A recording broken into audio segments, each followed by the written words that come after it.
Coucou, j'espère que tu vas bien. Je voulais te parler de l'expression, on peut l'entendre dans tous les domaines de vie. On commence par c'est con, mais par exemple, je me mets à regarder mon téléphone quand quelqu'un me parle. C'est un exemple. Parce que justement, j'étais en train de regarder une vidéo sur ça, sur le couple et de. Bon, ça peut être en couple, ça peut être en amitié. Et vraiment, c'est vrai qu'il n'y a rien de plus désagréable. On peut le voir au travail aussi, que parler à quelqu'un et que la personne fasse autre chose en même temps. Alors là, pour se sentir écouté, ben, c'est raté. Et après, pour autant, à nous aussi de peut-être de capter l'attention de la personne ou alors de vérifier sa disponibilité.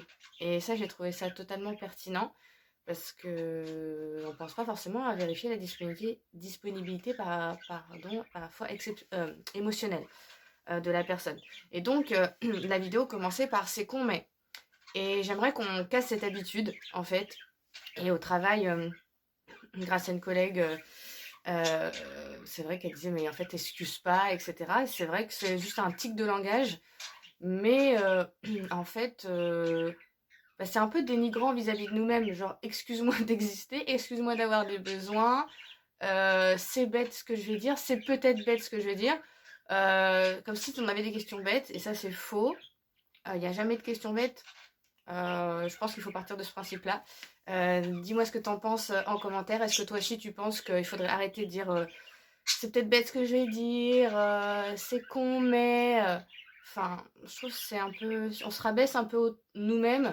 On peut ne pas le percevoir comme ça, mais en tout cas, si on pourrait dire un terme en anglais, c'est pas de l'empowerment, c'est pas de l'empouvoirment, c'est pas se mettre à sa juste valeur que de s'excuser d'aborder quelque chose. Bon, après, tu peux dire excuse-moi, désolé de te déranger. Excuse-moi si je te dérange. Tu vois, là, ça, c'est pas pareil. T'anticipes un besoin. Mais là, voilà. Je trouve qu'on pourrait s'en passer et on pourrait dire autre chose. Bah, dire autre chose à la place, juste j'aimerais aborder quelque chose avec toi, tout simplement. J'aimerais te confier quelque chose. Ou il y a mille manières de dire, il n'y en a pas une bonne. Mais juste, je pense que celle-là, on peut la mettre de côté. Est-ce que si c'est ok pour toi de pas dire c'est con ou quoi, des trucs comme ça, ou c'est peut-être bête ce que je vais dire, et ben tu mets un petit like sur la vidéo. Et si tu penses que quelqu'un aurait besoin d'entendre ça aussi, ben n'hésite pas à le partager. Et puis aussi même passer le message que faut pas se laisser forcément entre guillemets aliéner par le téléphone, par la technologie, de savoir faire sans, de privilégier le lien et la connexion émotionnelle qui passe pas. Enfin, le téléphone, ça reste un outil, voilà. Et on est toujours responsable de comment on l'utilise. Que ce soit un outil, que ce soit autre chose. Euh, Pas perdre notre pouvoir. C'est pas. C'est nous qui avons le pouvoir sur l'outil, c'est pas l'outil qui doit avoir du pouvoir sur nous, tu vois.